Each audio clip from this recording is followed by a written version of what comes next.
Intense, unidirectional, visceral and graphically violent, civil war presents us with a warning of potential consequences of political, social and moral division, taken to extreme, yet ominously plausible.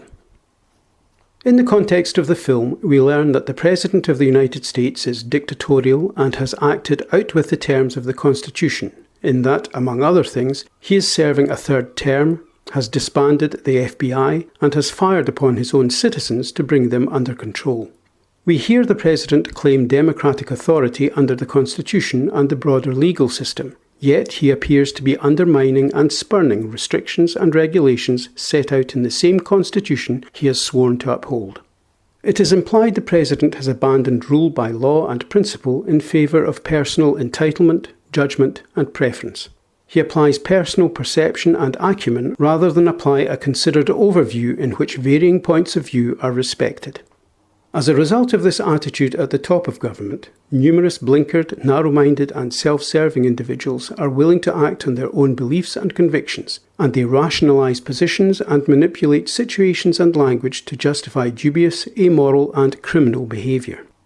The President and his supporters are opposed by the Western forces, a coalition whose intention it is to remove the President from power.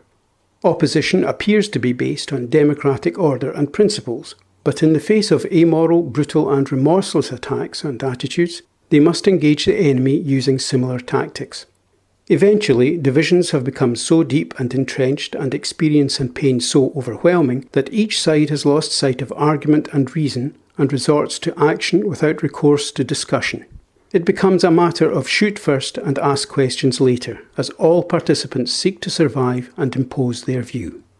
There are shocking, awful and disquieting scenes in which victims are tortured, beaten and murdered, often without hesitation or consideration on the part of the aggressor.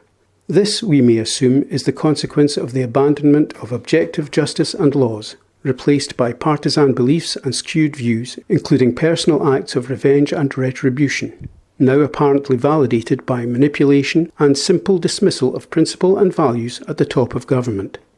This may also suggest that civilization may be little more than a high-minded facade behind which lie profound selfishness and self-indulgence that require little encouragement to come to the fore.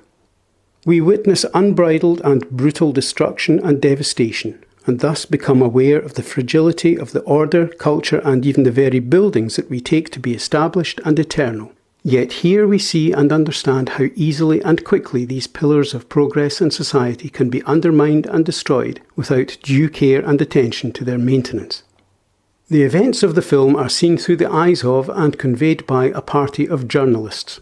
Presumably, journalists have been chosen as our eyes and ears because, at their best, journalists seek and promote the apportioning of responsibility and accountability based on truth, fact and balanced investigation. Lee, Joel, Jesse and Sammy represent varying ages, experience and reactions to what they witness, but all are committed to the cause of truth and accountability as they set out to interview the President before he is besieged by the Western forces who are making rapid progress and are closing in on Washington. All are determined and hardened to some extent, though Lee appears disillusioned and even slightly detached.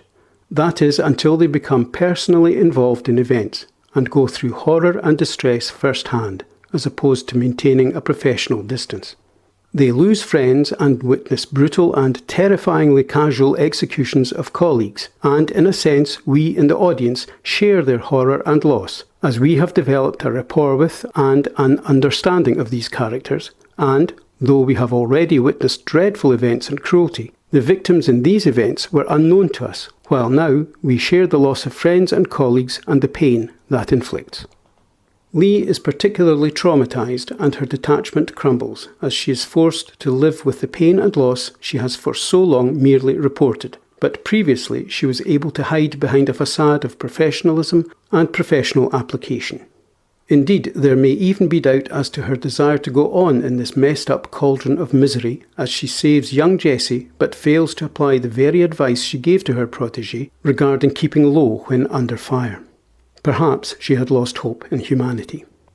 Curiously, despite all the gruesome and heartless violence, the film ends on a note of political hope, in spite of the dystopian atmosphere and the crushing indictment of man's inhumanity to man, a trait which may lie beneath our fine aspirations to principle, values and humanity.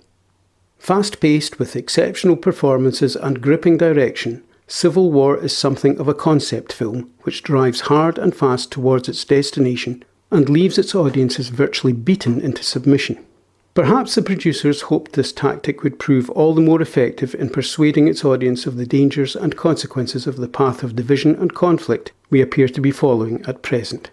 Of course, the ultimate irony is that this film is likely to appeal only to those already convinced by the observations and viewpoint behind its premise. Sadly, while art may capture truth, reality frequently resists learning from it. My thanks for taking the time to watch this video. I hope you found it of some value.